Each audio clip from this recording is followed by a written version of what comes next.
দিশা, এই দিশা, কি মা ডাকছো কেন? একবার বাজারে যা তো, মটরশুঁটি কিনে নিয়ে আয়। কেন? আচ্ছা ঠিক আছে দাও। এই নে 40 টাকা আছে, 1 কেজি মটরশুঁটি নিয়ে আসবি। ঠিক হ্যাঁ, আছে। এই ব্যাগটা নিয়ে যা। হ্যাঁ হ্যাঁ দাও। আসছি মা। হ্যাঁ,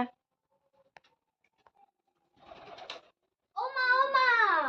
এই তুই চলে এসেছিস বাজার থেকে? হ্যাঁ। বাবা, কত মটরশুঁটি এনেছিস যে অমন করছিস?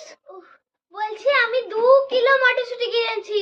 40 টাকায় 2 কিলো মটরশুঁটি? হ্যাঁ 20 টাকা করে, জানো তো মা মটরশুঁটি 20 টাকা করে দাম কমে গেছে? মানে 1 কিলো 20 টাকা। এই দেখো। বাবা, এই এগুলো তো সব মটরশুঁটির খোলা।